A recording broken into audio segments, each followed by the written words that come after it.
மயிலாடுதுறை அருகே நடைபெற்ற கல்லூரி பஜார் நிகழ்ச்சியில் மாணவ மாணவிகளை கவர்ந்த 90 கிட்ஸ் மிட்டாய்கள் ஊதா கலர் ஜவ் மிட்டாய், புளி, கருப்பட்டி சேர்க்கப்பட்ட குச்சி மிட்டாய், கமர்கட், கல்கோனா மிட்டாய், சூட மிட்டாய், இலந்தை வடை, இலந்தை ஜூஸ் உள்ளிட்ட ஆர்வமுடன் வாங்கி சென்ற மாணவ மாணவிகள்.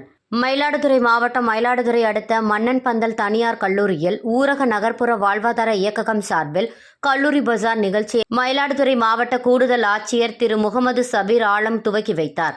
இந்த நிகழ்ச்சியில் மயிலாடுதுறை மாவட்டம் மட்டுமின்றி தமிழகம் முழுவதும் பல்வேறு பகுதிகளில் இருந்து வந்திருந்த மகளிர் சுய உதவிக்குழு பெண்களின் கைவினைப் பொருட்கள், ஆபரணங்கள், உடைகள் உள்ளிட்ட பொருட்களின் கண்காட்சி மற்றும் விற்பனை நடைபெற்றது. 30ற்கும் மேற்பட்ட கடைகள் அமைக்கப்பட்டு விற்பனை நடைபெற்றது. கைவினைப் பொருட்களை கொண்டு தயார் செய்யப்பட்ட தோடு, ஜிமிக்கி, கழுத்து மாலைகள், வளையல்கள் கல்லூரி பெண்களை வெகுவாக கவர்ந்த நிலையில் 90 கிட்ஸ் மிட்டாய் கடை ஆண்கள், பெண்கள் என அனைவரையும் வெகுவாக ஈர்த்தது. ஊதா கலர் ஜவு மிட்டாய், புளி, கருப்பட்டி சேர்க்கப்பட்ட குச்சி மிட்டாய், கமர்கட், கல்கோனா மிட்டாய், சூட மிட்டாய், இலந்தை வடை, இலந்தை ஜூஸ், மம்மி டாடி மிட்டாய், சிகரெட் மிட்டாய், பேப்பர் அப்பம், ஆரஞ்சு மிட்டாய் உள்ளிட்ட மிட்டாய் வகைகள் அனைவரையும் வெகுவாக கவர்ந்தது. 90s கிட்கள் பள்ளி வாசலில் இடைவெளியில் வாங்கி தின்ற தின்பண்டங்கள் மலரும் நினைவுகளை ஏற்படுத்தியதாக மாணவ மாணவிகள் தெரிவித்து சென்றனர்.